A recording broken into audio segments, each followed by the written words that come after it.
Shalom. Selamat sore saudara-saudara. Ada sukacita? Sekali lagi, ada sukacita? Makin menurun. Ada sukacita? Oke. Bilang Tuhan selalu ada sukacita ya saudara-saudara. Boleh, Hena? Dalam minggu ini, minggu terakhir di bulan Juli, kita akan membahas tentang kekudusan seperti yang dalam tema bulan ini, tapi spesifiknya adalah becoming vessels, menjadi sebuah bejana. Kita baca bersama yuk untuk ayatnya.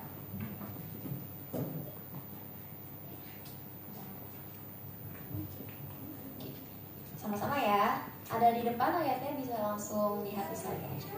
1, 2, 3. Dalam rumah yang besar, bukan hanya terdapat batu dan emas terang, melainkan juga dari kayu dan tanah, yang pertama dipakai untuk maksud yang mulia, dan yang terakhir untuk maksud yang terbaik. Jika seseorang menciptakan dirinya dari pemberontakan, ia akan menjadi orang terkenal untuk masa yang mulia. Ia dikuduskan di pada awalnya, dipakai kuatnya dan sesama yang siap setia. Oke, tiba-tiba kita membahas tentang perabot. Ayat ini kalau untuk ibu-ibu agak lain kayaknya, langsung nangkepnya ingat di rumah. Wah, perabotanku di rumah bagaimana? Kalau yang bekerja mungkin di tempat furniture langsung gimana ya di sana. Tapi kita melihat hal ini seperti hal yang kita temui sehari-hari. Contoh di sini, kita melihat beberapa peralatan di sini semuanya berbeda-beda, nggak sama semua kan bahannya. Ada yang dari kayu, ada yang dari besi, emas, perak, yang mungkin yang dipakai di dalam diri kita. Jadi dalam hidup kita pun seperti itu, saudara-saudara. Ketika kita bisa melihat sekeliling kita, bahkan diri kita sendiri, berbagai aspek yang ada dalam diri kita, tidak hanya terdiri dari satu aspek atau satu jenis saja. Lalu kaitannya apa sih dengan bejana seperti yang tadi disampaikan? Sebenarnya manusia ini merupakan bejana di tangannya sang tukang periuk atau Tuhan itu sendiri, saudara-saudara. Bejana. Berbicara mengenai bejana, apakah bejana itu langsung jadi plek? Tidak. Bejana, untuk menjadi suatu bejana itu diperlukan suatu proses. Kayaknya zaman sekarang tuh lagi ngetren pottery class ya. Ada yang pernah ikut gak? Hena pernah? Enggak. Gabriel? Enggak pernah. Gimana? Enggak pernah juga. Oke, kapan-kapan mungkin Kak Gese bisa ikut kali ya. Ibu Gembala silakan dijadwalkan. Jadi kalau untuk membuat suatu bejana itu biasanya dari tanah liat. Lalu tanah liatnya itu dibasahin, dibentuk sedemikian rupa supaya bisa dibentuk. Dalam proses pembentukan suatu bejana, tanah liat itu harus ditekan segala sisi sampai semua pipi merata. Nah betul Kak Desi, ada yang pakai alat yang dibuat seperti itu, ada yang manual, dan itu membutuhkan suatu proses yang panjang. Lalu apa kaitannya dengan manusia? Kita merupakan bejana di tangan sang tukang periuk atau Tuhan. Kalau bejana itu kan diciptakan pasti ada tujuannya kan, gak mungkin bejana diciptakan iseng aja. Betul? Contoh, ibu-ibu adakah yang memasak hanya untuk iseng? Pasti untuk dimakan, betul? Untuk pekerja, apakah ada yang mau mengerjakan suatu tugas hanya untuk iseng? Tidak ada, capek yang ada, iya. Untuk yang di belakang yang lagi syuting, bagaimana? Apakah ada tujuannya kalau ada iseng-iseng doang mau kerjain sesuatu? Enggak kan? Langsung bingung. Kalau cuma karena iseng pasti nyampe-nyampe badan doang. Nah ini juga yang Tuhan buat untuk kita. Gak mungkin kita dibuat sedemikian rupa tanpa tujuan, saudara-saudara. Ada tujuan yang mau Tuhan kerjakan bagi kita semua dalam hidup kita. Boleh tepuk kanan kirinya. Kita diciptakan untuk tujuan. Nah, sekarang pertanyaan adalah tujuannya siapa? Tujuan kita? Tujuan orang tua kita?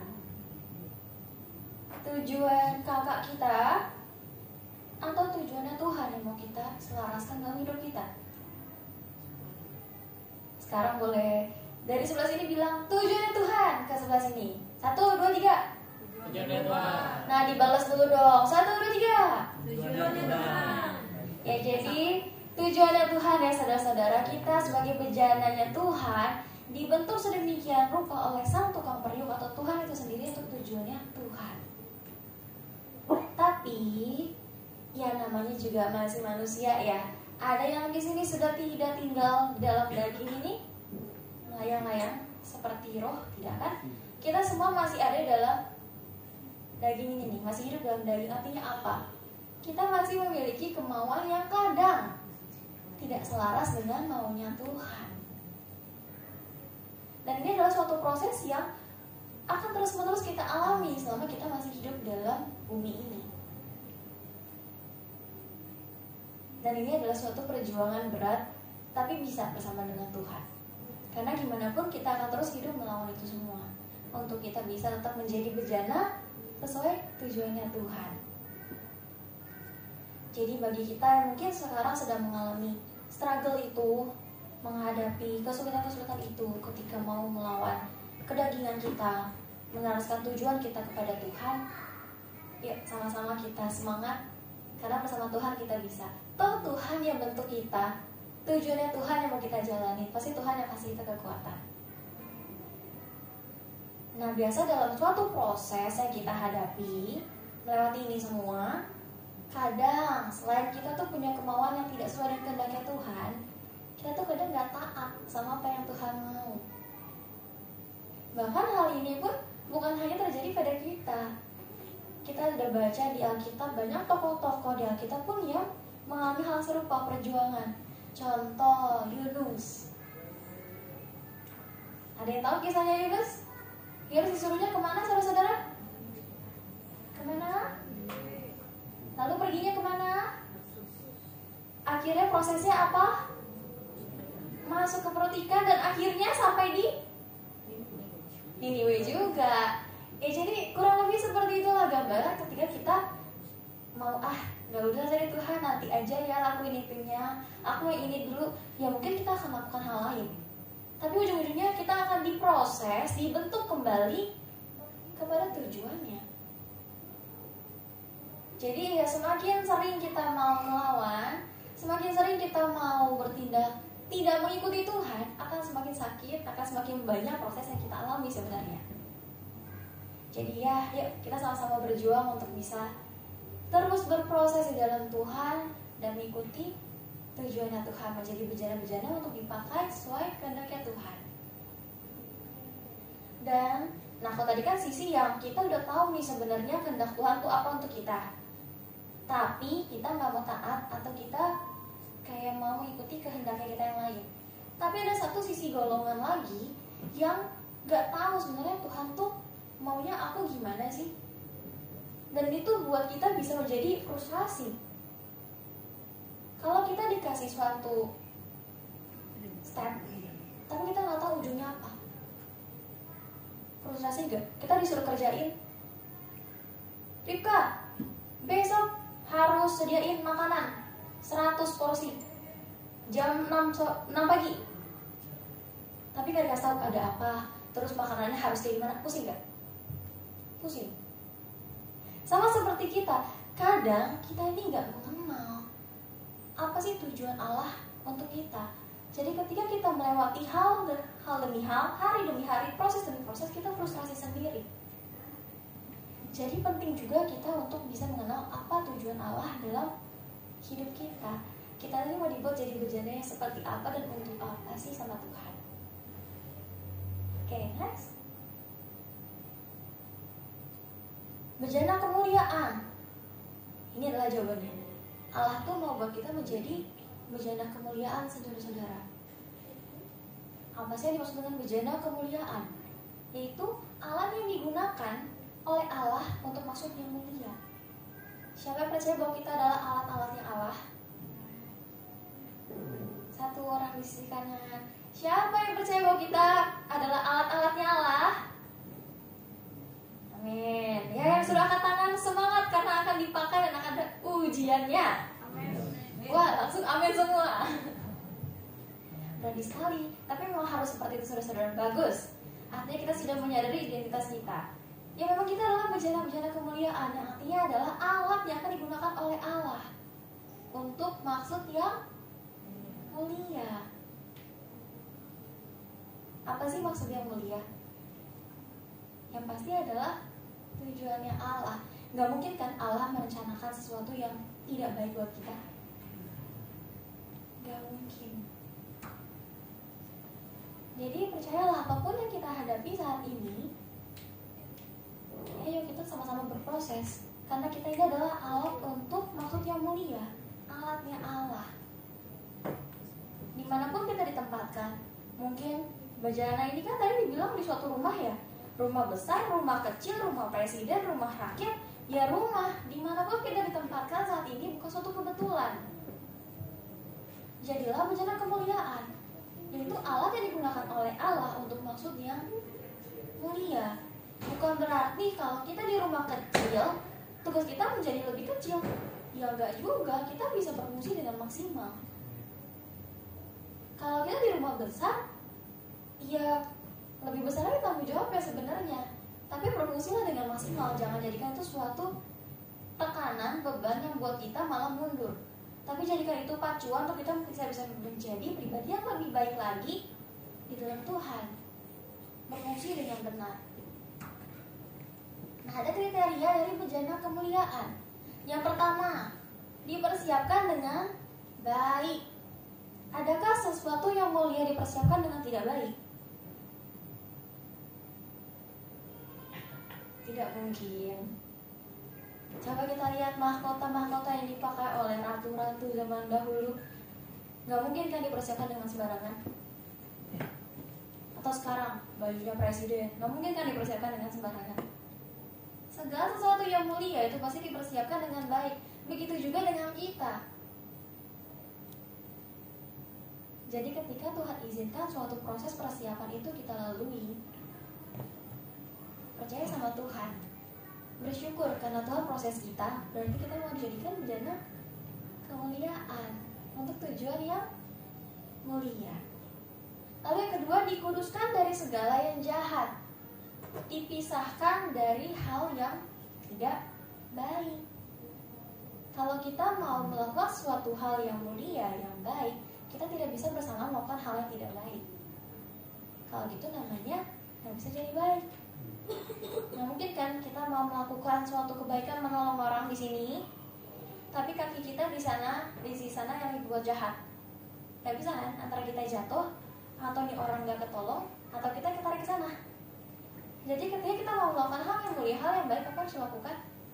Memisahkan diri, menjauhkan diri dari hal yang jahat yang tidak baik itu. Supaya apa? Supaya kita bisa benar-benar total melakukan apa yang Tuhan mau, melakukan hal yang baik. Dan yang ketiga adalah layak dan siap untuk digunakan. Nah, ini kan kalau yang pertama dan kedua berbicara mengenai kita dipersiapkan, lalu kita memisahkan diri. Tapi layak dan siap ini merupakan suatu kualitas atau mentalnya kita. Walaupun kita sudah dipersiapkan dengan baik, kita sudah dikuduskan dari segala jahat, tapi kalau kita nggak siap, gimana? Contoh, seorang superhero, dia memiliki kemampuan untuk menolong orang. Lalu teman-temannya semua udah dukung dia, tapi dia bilang, aku nggak mau tolong dia. Bisa nggak tolong dia, tolong orang itu? Gak bisa. Jadi selain kita sudah diperlengkapi dengan berbagai hal yang Tuhan berikan kepada kita, kita juga harus mempersiapkan diri kita untuk bisa dipakai Tuhan dengan maksimal, menjadi bejana kemuliaan bagi tujuannya Allah. Dan tujuan hidup kita tuh sebenarnya adalah, nah ini kita baca sama-sama ya. Poin yang ketiga kita baca sama-sama yuk. 1, 2, 3. Tujuan hidup kita adalah untuk memuliakan Allah.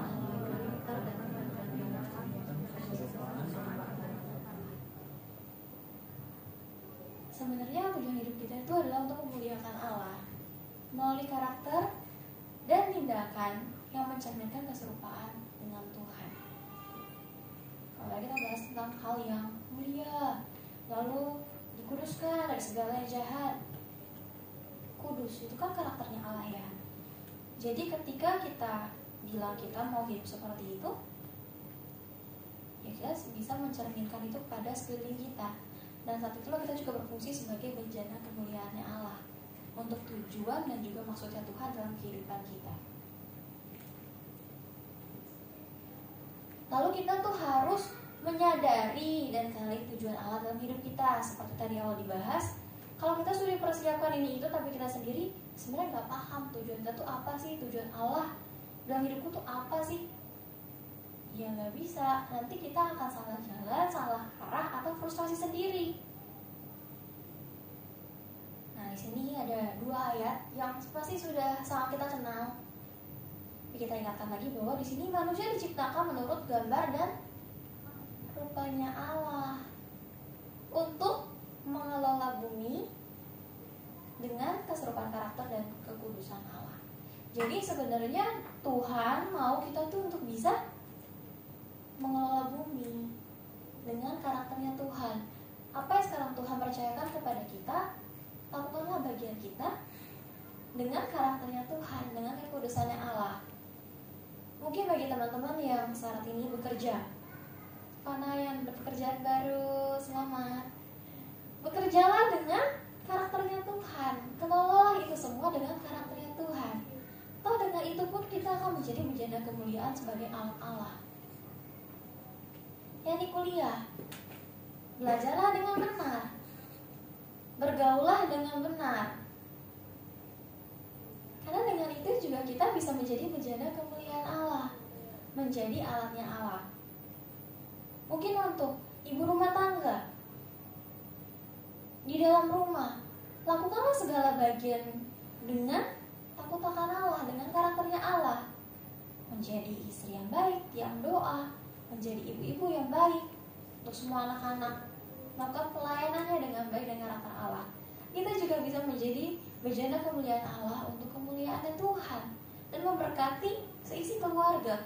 Jadi apapun yang Tuhan percayakan gak pernah ada yang mustahil bagi kita untuk kita kerjakan dengan maksimal, asal kita ngerti sebenarnya tujuan Allah apa dan kita mau siap melakukannya bersama dengan Tuhan. Kalau di Efesus 2 ayat 10, ini dulu pastor suka banget kutip ayat ini. Manusia buatan Allah diciptakan untuk melakukan pekerjaan baik. Coba colek kanan kirinya, baik dong. Ya baik ya, karena memang kita tuh sebenarnya didesain untuk melakukan pekerjaan baik. Tapi memang dalam prosesnya tidak akan pernah menjadi hal yang mudah. Terus berjuang. Aku pernah dengar dari temanku, ini kita lagi ngobrol santai sama temanku itu, terus dia bilang, kayaknya gampangan itu untuk melakukan hal yang jahat ya daripada yang baik. Tapi maksudnya sih, kenapa Ben? Ada hal personal kayak kamu maksud gitu? Nggak ada? Oh nggak ada. Oke, kesel. Setuju nggak? Lebih gampang melakukan hal jahat daripada baik? Loh, kok Ben? Benny. Kalau kita tinggal dalam daging dan kita tidak mau berusaha melawan itu semua, ya betul. Karena natur manusia adalah natur berdosa. Tapi kita sudah dikuduskan, sudah ditebus oleh Allah, dan kita terus mengerjakan kekudusan itu. Jadi kita juga dimampukan untuk melakukan pekerjaan baik.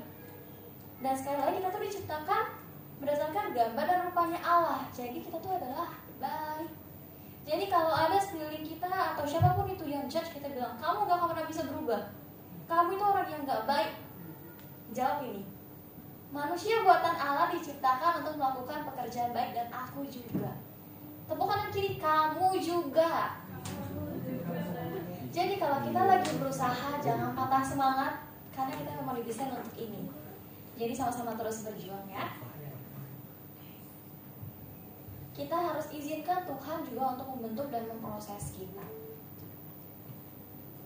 Bejana seperti yang tadi awal, prosesnya kan nggak gampang ya, proses yang panjang. Nah tadi tuh baru nyampe proses dibentuk. Kalau udah jadi, dia tuh harus dibakar. dimasukkan ke perapian. Habis dibakar, nanti dia tunggu kering lagi, lalu dicat lagi, bakar lagi. Seperti itu suatu proses dalam pembentukan bejana. Ini aku tahu karena aku pernah ikut kelasnya waktu itu. Tapi bukan aku yang ngebakar, karena kalau aku yang bakar hancur. Tapi sang ahli lah yang membakar. Jadi proses itu bukan hal yang mudah, pasti mewajib proses yang panjang dan menyakitkan. Tapi kalau kita bilang kita mau menjadi bejananya Tuhan, bejana kemuliaan untuk alatnya Allah, ya proses ini nggak pernah bisa kita hindari. Tapi kuncinya adalah kita mau diproses sama siapa. Kayak tadi kalau waktu aku ikut kelas, aku nggak akan berinisiatif untuk bilang aku aja deh yang bakar, karena aku tahu aku pasti hancur di tanganku. Tapi aku membiarkan sang ahli yang memproses itu lebih lanjut untuk apa? Menghasilkan yang terbaik. Dan benar hasilnya ada di rumahku sekarang. Kapan-kapan aku foto ya untuk anak KGC. Mungkin ada yang tertarik, kita jadwalkan kelas foto di kelas. Jadi suatu proses untuk pembentukan adalah cara Allah sebenarnya untuk memurnikan kita. Supaya apa? Supaya kita layak untuk digunakan sesuai kehendak Allah. Tanah liat yang masih berbentuk tanah dengan yang sudah berbentuk bejana akan beda fungsinya, betul? Kita sebelum kita dibentuk Allah, ya kita bisa berfungsi tetap. Seperti tanah liat, dia juga bisa tetap berfungsi. Tapi ketika sudah menjadi suatu bejana, kita sudah diproses oleh Allah, fungsi kita menjadi lebih besar lagi, ada tanggung jawab lagi yang lebih besar yang Tuhan berikan kepada kita. Dan sebenarnya merupakan suatu kehormatan bagi kita kalau kita dipercayakan hal tersebut. Kemarin Fana ada share yang sangat memberkati di KGC. Ajakan bagi kaum-kaum muda sekalian. Fana tuh baru dapat kerjaan, saudara-saudara. Aku share boleh Fana? Lalu setelah 3 hari Fana tuh diangkat menjadi karyawan tetap. Setelah karyawan tetap, Fana langsung dipercayakan untuk training temannya yang baru masuk. Kemarin Fana sangat bergumul untuk melakukan pekerjaan ini. Coba kita lihat prosesnya. Fana awalnya bisa berfungsi, bisa dipercayakan suatu pekerjaan melalui suatu proses, jadi dapat. Lalu setelah dapat pekerjaan ini menjadi suatu bejana, mendapatkan tanggung jawab baru lagi untuk training. Kita yang sebelumnya seperti ini, misalkan aku seperti ini, diproses oleh Tuhan melalui suatu proses yang panjang, akhirnya aku menjadi suatu bejana, mendapatkan tanggung jawab baru. Jadi ketika kita pun melihat, oke, tujuanku adalah aku mau menjadi bejana kemuliaan Allah, aku mau diproses. Tapi kita harus siapkan hati kita bahwa ketika kita sudah menjadi bejana kemuliaan Allah, kita akan mendapat tanggung jawab baru juga yang lebih besar. Ya tapi jangan ambil sisi ekstrim malah, ya udah gak usah, aku udah capek sama kayak gini-gini, ini aja cukup, gak mau lagi yang lebih besar. Ya jangan juga. Toh kalau Tuhan percayakan, Tuhan yang mampukan. Jadi kita izinkan Tuhan membentuk kita, memproses kita, untuk kita bisa menjadi alat kemuliaan bagi Allah. Nah, seperti yang tadi juga di awal udah sebutkan, kalau kita bejananya atau kita nih tidak sesuai, nggak taat sama yang Allah mau, kan ujung-ujungnya sebenarnya Tuhan akan tarik kita kembali kepada jalannya, betul? Seperti Yunus. Ini juga sebenarnya berlaku kepada bejana. Kalau bejana lagi dibuat rusak, ya akan dibuat lagi. Jadi ketika kita mungkin mengalami, kok kayaknya prosesnya gini-gini terus ya Tuhan, gak bisa Tuhan, ya ayo kita koreksi sama-sama. Kalau kita sudah melakukan bagian kita dengan benar, satu track, ya maju. Walaupun kita mungkin melihat saat ini kayak sama aja, itu gak sama. Tuhan melihat setiap progresnya. Tapi kalau kita sedang tidak melakukan bagian kita dengan benar, ya mungkin kita alami hal kayak gini lagi, kenapa? Ya karena kita nggak benar melakukannya. Kita nggak makan bagian kita dengan sungguh-sungguh, dengan sepenuhnya. Karena kalau enggak, ya akan terus begitu, diulenin lagi, diasah lagi kiri kanan semua. Akan proses yang berkelanjutan. Lalu untuk menjadi bejana kemuliaan, kita juga perlu menjaga kekudusan dengan menyucikan diri dari hal-hal yang jahat. kekudusan ini adalah syarat utama untuk menjadi bejana kemuliaan. Ya, jelas lah ya. Bagaimana sesuatu yang mulia itu tidak kudus, kan nggak mungkin. Bagaimana suatu pekerjaan Allah tidak kudus atau dikerjakan oleh yang tidak kudus, kan nggak mungkin. Tapi seperti yang sudah sangat sering dibahas, kekudusan ini bukan berarti kita sudah benar-benar seperti malaikat yang tanpa dosa. Bagaimanapun kita masih ada dalam daging ini, tapi kita tidak boleh hidup dalam kedagingan. Kita harus terus tetap berjuang melawannya.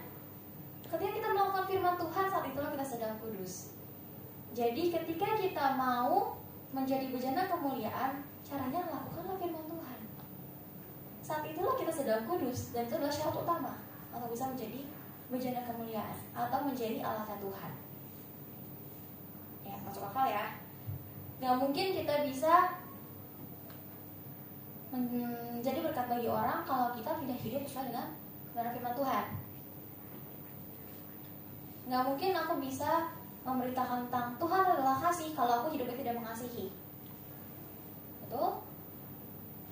Gak mungkin aku bisa membuat sekelilingku berkata, oh kayak gini adalah anak Tuhan tuh pembawa damai, kalau aku kerjanya adalah marah-marah. Jadi selaras. Ketika kita mau bilang, oke Tuhan, aku mau jadi bejana kemuliaannya Tuhan, aku mau dipakai untuk tujuan yang mulia, tujuan yang Tuhan berikan untuk aku, tapi aku tidak mau melakukan firman Tuhan, ya gak bisa. Jadi harus selaras. Ketika kita punya goal itu, ada langkah yang kita buat. Apa? Melakukan firman Tuhan. Ini adalah syarat utama. Menyucikan diri itu menjauhkan diri dari dosa dan melakukan firman Tuhan, ya. Seperti yang sudah disebutkan. Mustahil gak? Enggak. Jatuh bangun, ya namanya manusia. Tapi bukan menjadi suatu excuse kalau aku jatuh, ya udahlah kan aku manusia. Ya enggak gitu juga. Tapi kalau aku jatuh, semangatnya adalah bangkit lagi. Karena Tuhan mampukan. Dan kalau kita sungguh-sungguh, kita akan lihat progres yang dalam hidup kita. Oke, next. Kolose 3 ayat 23. Kita baca semua yuk. 1, 2, 3.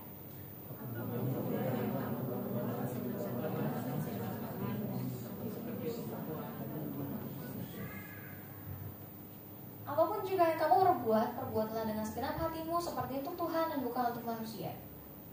Apa kaitannya ayat ini dengan kita menjadi bejana kemuliaan, dengan setiap proses yang harus kita hadapi untuk menjadi bejana? Prosesnya kan tidak pernah mudah untuk bisa menjadi suatu bejana, apalagi bejana kemuliaan yang dipakai untuk maksudnya Tuhan, rencana mulianya Allah. Gak pernah mudah, tapi kita bisa melakukan itu semua dengan apa? Apalah segala sesuatu seperti untuk Tuhan. Kalau kita lakukan untuk Tuhan, kita akan lakukan dengan maksimal, dengan yang terbaik. Kalaupun mungkin kita saat ini melihat kayak, wah ini susah banget nih di depan mata, kayaknya mustahil deh untuk dikerjakan. Ya udah, jangan pandang manusianya, pandang Tuhannya aja. Kalaupun sekeliling kita gak melakukan apresiasi mungkin untuk kita, ketika kita melakukan hal yang baik dengan seusaha semaksimal itu, ya sudah, oh kita melakukannya untuk Tuhan, bukan untuk manusia. Karena kalau kita terus berharap pada manusia, kita gak akan pernah mau masuk dalam proses itu, karena selalu mengecewakan. Tapi kita lakukan semuanya untuk Tuhan, karena Tuhan gak akan pernah mengecewakan kita. Jadi sekalipun Tuhan izinkan kita masuk ke dalam suatu proses yang menyakitkan bagi kita, tapi itu hanya untuk memurnikan kita kok, untuk serupa dengan Tuhan, untuk selaras dengan apa yang Tuhan mau. Dan pasti adalah yang terbaik juga untuk kita. Gak mungkin sang pembuat, sang tukang periuk itu yang buat bejana mau buat sesuatu yang memang hancur, mau sengaja dihancurin. Enggak.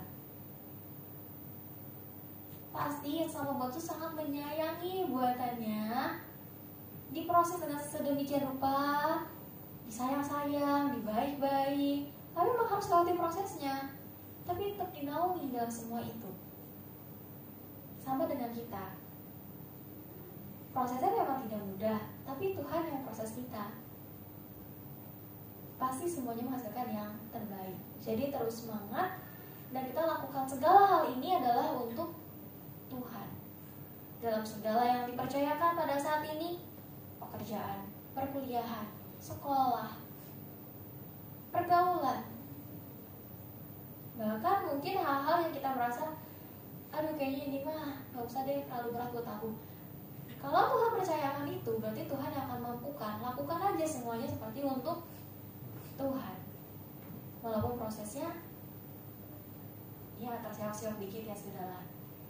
Tapi kan ada untuk Tuhan, dan ada Tuhan yang selalu bersama-sama dengan kita. Hey, boleh next?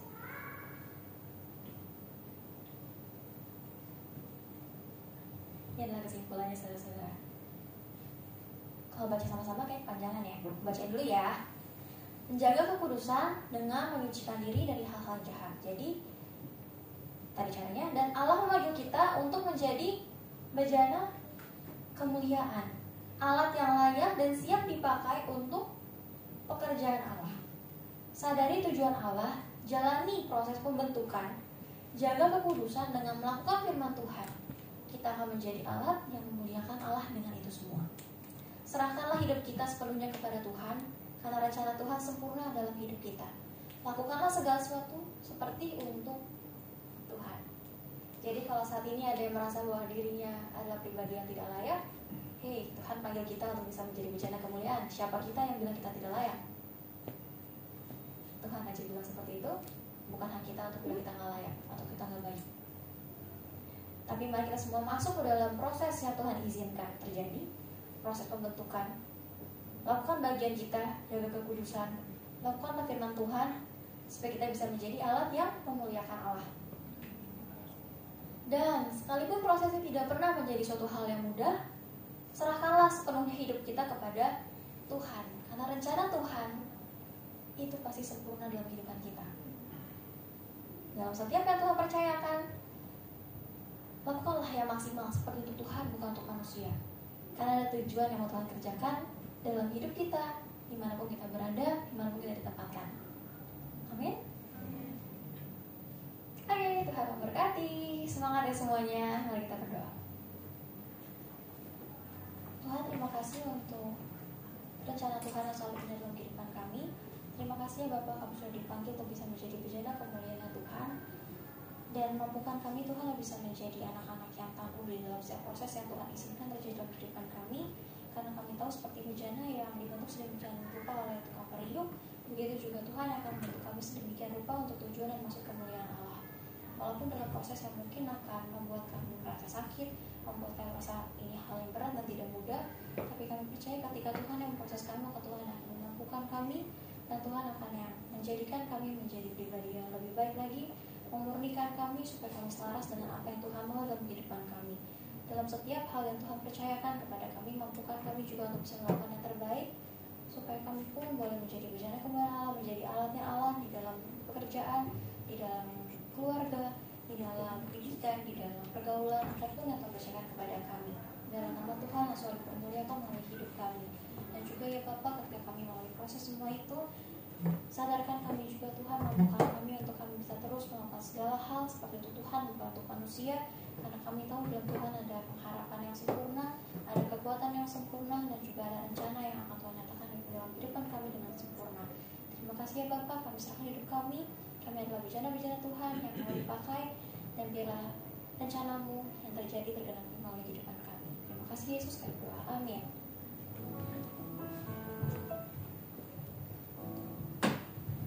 Saya dan saudara kami berdiri, kita akan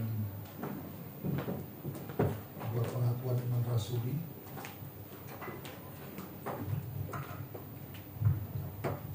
Mari sama-sama kita mendeklarasikan pengakuan iman rasuli. Aku percaya kepada Allah, Bapa yang Maha Kuasa, Khalik langit dan bumi, dan kepada Yesus Kristus, anaknya yang tunggal Tuhan kita, yang dikandung dari Roh Kudus, lahir dari anak darah Maria, yang menderita sengsara di bawah pemerintahan Pontius Pilatus, disalibkan, mati dan dikuburkan, turun ke dalam kerajaan maut.